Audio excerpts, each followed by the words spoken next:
ሰላም አለይኩም ወራህመቱላሂ ወበረካቱ። ያ ጀማ እንዴት ቆያችሁ? ፋስት መረጃዎች በፌስቡክ ገጻቸው እፎይ ባለጸጋው ለተጠቀሙት የቃላት አጠቃቀም ይቅርታ ጠይቋል ብለው ፖስተዋል። የቃላት አጠቃቀም ችግር ብቻም ሳይሆን ቁርአንና ሐዲስ ላይ ያሉ አስተምሮቶችን ትርጉም እንዲለውጡ ካለ ትምህርታቸው አውድ በመቀየርም ነው ያቀረበው። ለዚህም ይቅርታ መጠየቅ አለበት። በተጨማሪም በኦርቶዶክስ ጫማ፣ በመጽሐፍ ቅዱስ ጫማ፣ በክርስቲያኑ ሕዝብ ታሪክ ጫማ ሳይቆም ነበረ በእስልምና ላይና በቁርአን በሐዲስ ላይ ሲቀጥፍ የነበረው።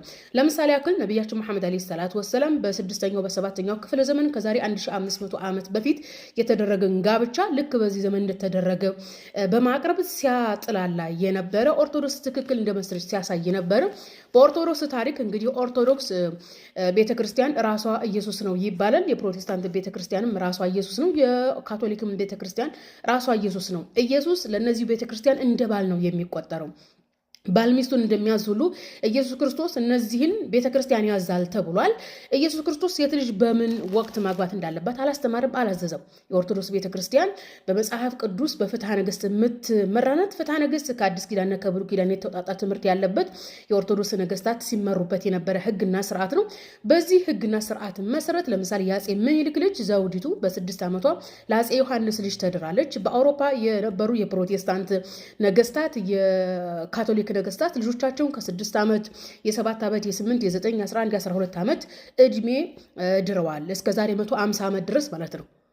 የፕሮቴስታንት በተለይም የኦርቶዶክስ ሃይማኖትን እንሞግታለን ብለው የሚወጡ የኦርቶዶክስን ዶክትሪን የፕሮቴስታንትን ዶክትሪን ትክክል ለማስባል ከዛሬ 1500 ዓመት በፊት የተደረገን የማህበረሰብ ህይወት ልምድ በ21ኛው ክፍለ ዘመን ካለ የማህበረሰብ ህይወት ልምድ ጋር እናነጻጽር የኛ ትክክል ነው ብለው ዶክትሪንን ከማህበረሰብ ጋብቻ ጋር ነው እንትን የሚሉት።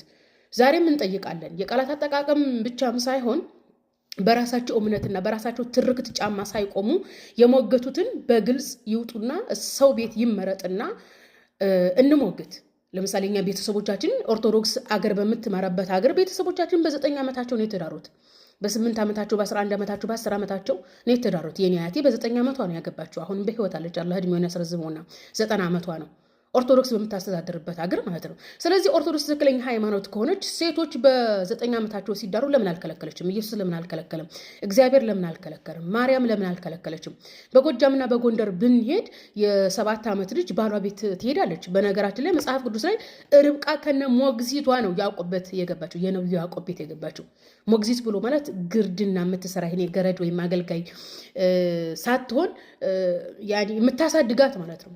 ከነ ሞግዚቷ ነበር ነብዩ ያዕቆብ የወሰደው። ስለዚህ የሞገተው የራሱን ሳያስነካ ነው። አንድ ነገር ለሙግት ሲቀርብ ያንተንም የኔንም በማሳየት እንጂ የራሴን ደብቄ ያንተን ብቻ አሳጣለሁ የሚባል ነገር የለም። በነገራችን ላይ በታሪክም በማህበረሰብ የህይወት መስተጋብርም ክርስቲያኑና ሙስሊሙ ማህበረሰብ የተለያየ ህይወት አልኖርንም እና ስግብግብነት ይቁም ነው።